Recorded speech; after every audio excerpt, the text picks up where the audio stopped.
Madrid, a city where royal palaces, ancient cathedrals, and rooftop cocktails collide under the Spanish sun. Let's get started.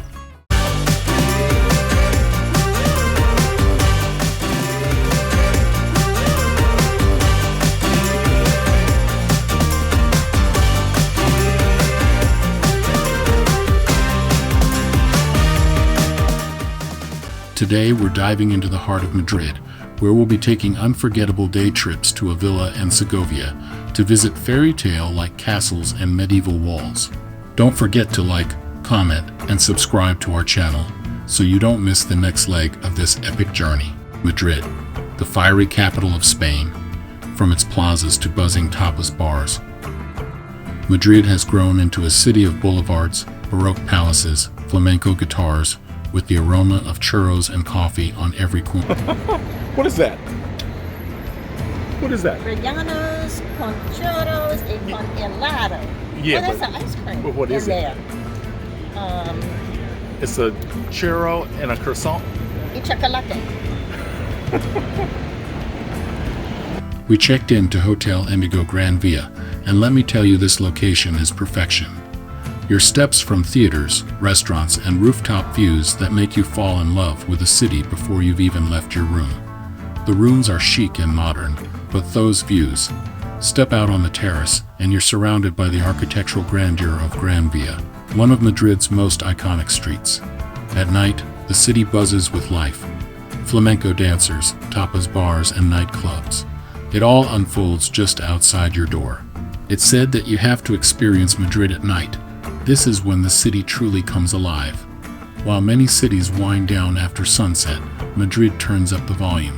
Sleek sky-high lounges like the Riu Plaza España or the vibes at Azotea del Circulo, the city skyline becomes the backdrop to conversations, cocktails, and DJs spinning house or soul.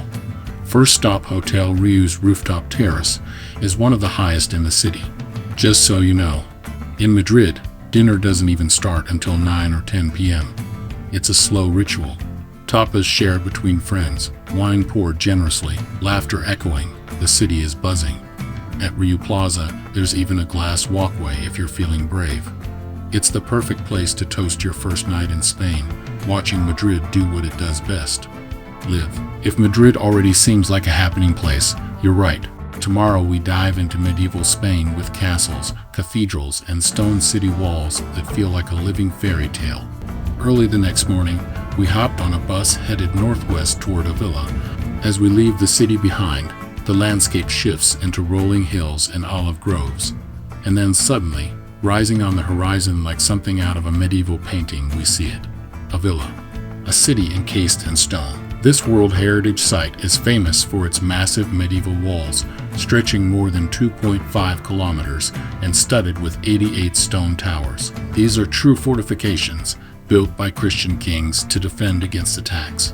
The best part, you can walk on these stones worn smooth by the centuries. Within the walls, Ávila is calm, sacred. This is the birthplace of Saint Teresa of Ávila, a mystic, a writer, a rebel. Her convent is still here. So are the churches, the monasteries, the places that carry centuries of prayer.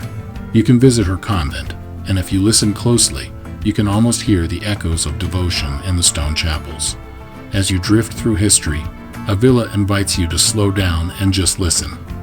There's something humbling about Ávila. You feel small, but in a good way, like you found yourself inside something enduring. A quiet reminder that time moves on, but stories stay with us. Would you walk the walls of Ávila? Or sit in the silence and let the past speak? Tell us in the comments. And if you love travel that feels timeless, subscribe for more. Next up, Segovia. Just an hour away from Ávila by bus, Segovia feels like stepping into another century. As the bus crests the final hill, the first thing you see isn't a building, it's a bridge to another era. The Roman aqueduct, standing tall after nearly 2,000 years. Built around the 1st century, the Aqueduct of Segovia is a masterpiece of Roman engineering. 167 arches, amazingly built with no mortar. A short walk through cobblestone streets brings you to the Cathedral of Segovia, a late Gothic beauty built in the 1500s. Locals call it the Lady of Cathedrals, and when you see its elegant spires rising above the rooftops, you understand why. It's both delicate and towering, with flying buttresses and a golden altar that glows in the afternoon light. Leaving the cathedral, the path narrows, the crowds thin, and then it appears, one of Spain's most iconic landmarks, Alcázar de Segovia. The Alcázar's story begins in the 12th century. Walking its halls is like flipping through the pages of Spain's royal history.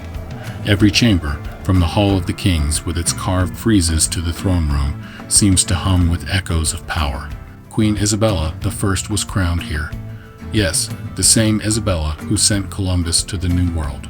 It's also the real-life inspiration for Cinderella's castle. Its slender turrets and slate blue roofs are so perfect, which is why many believe it inspired Walt Disney himself when designing Cinderella's castle at Walt Disney World. By sunset, we're back on the road to Madrid. The glow of Avila's walls and the silhouette of Segovia's castle fade in the rearview mirror. Tomorrow, we will immerse ourselves in the flavors of Spain. We started off our day with a walking expedition. Our goal, find Plaza Mayor, because near it was a famous market. All right, Mercado de San Miguel. There are markets, and then there's Mercado de San Miguel, a place that doesn't just feed you, it seduces you. This elegant, iron and glass structure has stood since 1916. And what used to be a local grocery market is now a theater of gastronomic pleasures where every stall is in the spotlight, every plate a performance. Imagine walking into a cathedral of food, glass walls glowing, and people enjoying new gastronomic journeys. We were first hit by the scent of garlic sizzling in olive oil, freshly baked empanadas, the briny perfume of oysters on ice, and something unmistakably sweet, like cinnamon and citrus. We wandered slowly, like kids in a candy shop. We stopped at our first stall and tasted croquetas de jamon, crispy on the outside, yet creamy, rich with bits of Iberian ham. One bite, and I knew I was staying a while.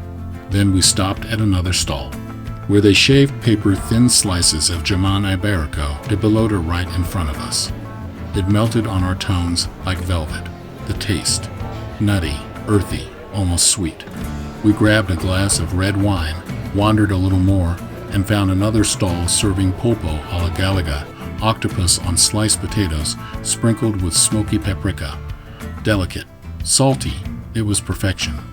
For dessert, a bite-sized torja, Spain's answer to French toast. It wasn't just about the food, it was the energy. People speaking every language, raising glasses, laughing with strangers. Tourists mingling with locals. The clink of glasses and the shout of a Buen Proof show. Everything wrapped in the warmth that was truly Spain. If you ever find yourself in Madrid, bring your appetite, your curiosity, and your love for life, and let Mercado de San Miguel take care of the rest. The next morning came quickly, and we were ready for travel. Nestled in the heart of Madrid, there's a train station that's more like a cathedral of travel. The main train station is part glass palace and part tropical jungle. Inside, palm trees stretch to the roof, sunlight filters through steel and glass, and in the middle, a pond filled with turtles. It feels almost impossible that high-speed trains depart from here every hour gliding across Spain.